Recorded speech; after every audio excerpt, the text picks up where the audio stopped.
നരബലി എന്ന് പറയുന്ന കഥ സുബോധ് ജവഡേക്കറുടെ കഥയെ കാളിയത്ത് ദാമോദരൻ വിവർത്തനം ചെയ്തതാണ്. ഇതൊരു ശാസ്ത്ര കഥയാണ്. കമ്പ്യൂട്ടറും മനുഷ്യനും തമ്മിലുള്ള ബന്ധം വളരെ വൈകാരികമായിട്ട് അവതരിപ്പിക്കുന്ന ഒരു കഥയാണിത്. നരേഷ് എന്ന് പറയുന്ന വ്യക്തിയാണ് ഇതിലെ പ്രധാന കഥാപാത്രം. ബഹിരാകാശത്തിലെ കൺട്രോൾ റൂമിലിരുന്ന് നരേഷ് തൻ്റെ കമ്പ്യൂട്ടറുമായിട്ട് സംസാരിക്കുന്നതിലൂടെയാണ് പാഠഭാഗം ആരംഭിക്കുന്നത്. ആദ്യത്തെ പോലെ ഇപ്പോൾ കമ്പ്യൂട്ടറിൽ ടൈപ്പ് ചെയ്യേണ്ട കാര്യമൊന്നുമില്ല. കമ്പ്യൂട്ടറിനോട് ശബ്ദത്തിലൂടെ നിർദ്ദേശങ്ങൾ നമുക്ക് കൊടുക്കാൻ സാധിക്കും.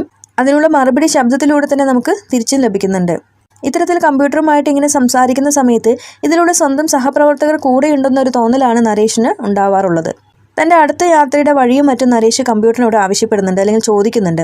അവരുടെ അടുത്ത ഗവേഷണം എന്ന് പറയുന്നത് സൂര്യനടുത്തായിരുന്നു.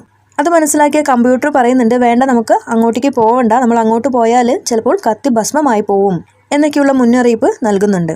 പക്ഷേ നരേഷ് പറയുന്നത് സൂര്യൻ്റെ അടുത്ത് ചെന്ന് വിവരങ്ങൾ ശേഖരിച്ചു കഴിഞ്ഞാൽ പേടകം രണ്ടായിട്ട് വിഘടിക്കുമെന്നും ഒരു ഭാഗം സൂര്യനിലേക്കും മറ്റേ ഭാഗം എതിർദിശയിലേക്കും സഞ്ചരിക്കുമെന്നും പറഞ്ഞു മനസ്സിലാക്കി കൊടുക്കുന്നുണ്ട്. പക്ഷേ സൂര്യനിലേക്ക് പോകുന്ന ഭാഗത്താണ് ആരുള്ളത്? കമ്പ്യൂട്ടർ ഉള്ളത്. ഈ നരേഷിന് നിരന്തരമായിട്ട് കമ്പ്യൂട്ടറിനോടൊരു സമ്പർക്കം ഉള്ളത് കൊണ്ട് തന്നെ അതിനോടൊരു വൈകാരിക ബന്ധം തന്നെയുണ്ട്. അപ്പോൾ കമ്പ്യൂട്ടർ ചോദിക്കുന്നുണ്ട്, എന്നെ ബലി കൊടുത്ത് നീ രക്ഷപ്പെടുമല്ലേ? ഇത് കേട്ട് ഞെട്ടിപ്പോയ നരേഷ് ചോദിക്കുന്നുണ്ട്, ബലി എന്നാൽ എന്താണ്? അപ്പോൾ കമ്പ്യൂട്ടർ പറയുന്നു, പണ്ട് രാജാക്കന്മാരുടെ കാലത്ത് രാജ്യത്തുണ്ടാകുന്ന കെടുതികൾ തീർക്കാൻ മനുഷ്യന്മാരെ ബലി കൊടുത്തിരുന്നു. അതുപോലെ തന്നെയും ബലി കൊടുക്കുമോ എന്ന് ചോദിക്കുകയാണ്. ബലിക്കായിട്ട് മനുഷ്യരെ കൊണ്ടുപോകുന്ന സമയത്ത് അവരെ കയറ് കൊണ്ട് വരിഞ്ഞു കെട്ടുകയും കാലുകൾ ചങ്ങല കൊണ്ട് പൂട്ടിയിട്ട് അവസാനം മരണത്തിന് വിട്ടുകൊടുക്കുകയാണ് ചെയ്യുന്നത്. ഇവിടെ കമ്പ്യൂട്ടർ വീണ്ടും പറയുന്നു, നരേഷ് എന്നാൽ രാജാവ് എന്നാണ് അർത്ഥം. അതുകൊണ്ട് നീ എന്നെ ബലി കൊടുത്ത് സ്വയം രക്ഷപ്പെട്ട് നിന്റെ പേര് അന്വർത്ഥമാക്കാൻ പോവുകയാണോ?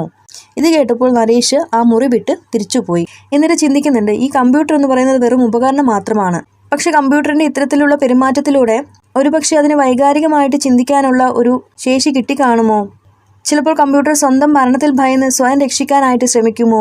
അതിൻ്റെ പ്രവർത്തനങ്ങളിൽ എന്തെങ്കിലും തകരാറ് സംഭവിക്കുമോ എന്നൊക്കെ ചിന്തിക്കുന്നുണ്ട്. അവസാനം കമ്പ്യൂട്ടറുമായിട്ടുള്ള സംസാരം നരേഷ് അങ്ങ് നിർത്തി. അവസാനം ഈ പേടകം രണ്ടായിട്ട് വേർപിരിയാനുള്ള സമയമായി. എല്ലാം കൃത്യമായി നടക്കുന്നുണ്ട്. 3 മിനിറ്റിനുള്ളിൽ സുരക്ഷാ ബെൽറ്റുകൾ മാറ്റി പുറത്തേക്ക് വരാൻ ശ്രമിച്ച നരേഷിൻ്റെ കാലുകൾ എവിടെയോ ഉടക്കി. അയാൾ ഒരു നിമിഷം ഭയന്നു, ഉറക്കെ നിലവിളിച്ചു, സർവ്വശക്തിയും ഉപയോഗിച്ച് പുറത്തേക്ക് കടന്നു. അങ്ങനെ പാനലിന് പുറത്തുള്ള എല്ലാ ചുവപ്പ് ബൾബുകളും പ്രകാശിച്ചു. വാഹനം രണ്ടായിട്ട് വിഘടിക്കാൻ തുടങ്ങി. താൻ സ്വതന്ത്രനായി കമ്പ്യൂട്ടർ മരണത്തിലേക്ക് പോകുന്നു. ആ നിമിഷത്തിലാണ് പെട്ടെന്ന് കമ്പ്യൂട്ടറിനോട് സംസാരിക്കണമെന്ന് അദ്ദേഹത്തിന് തോന്നുന്നത്. നീ എന്തുകൊണ്ട് നിന്നെ രക്ഷിക്കാൻ ശ്രമിച്ചില്ല എന്ന് നരേഷ് കമ്പ്യൂട്ടറിനോട് ചോദിക്കുന്ന സമയത്ത്, നീ എൻ്റെ കാലുകൾ ചങ്ങലിക്കിട്ടു. ആദ്യം നീ മനുഷ്യനെ രക്ഷിക്കണം, സാധിക്കുമെങ്കിൽ മാത്രം സ്വയരക്ഷ, മനുഷ്യന് മുൻഗണന തുടങ്ങിയിട്ടുള്ള ചങ്ങലകൾ കൊണ്ട് നീ എന്നെ ബന്ധിച്ചു. ഇതൊക്കെ കേട്ട് നരേഷ് ആകെ ഞെട്ടിപ്പോവുകയാണ്. അവസാനം കമ്പ്യൂട്ടർ സൂര്യനിലേക്ക് അടുക്കുന്ന സമയത്ത് പണ്ട് ബലി അർപ്പിക്കുമ്പോൾ കേൾക്കുന്ന ആ ചെണ്ടമേളം നരേഷിൻ്റെ കാതിലിങ്ങനെ മുഴങ്ങിക്കേട്ടു എന്ന് പറഞ്ഞുകൊണ്ടാണ് ഈ പാഠഭാഗം അവസാനിപ്പിക്കുന്നത്.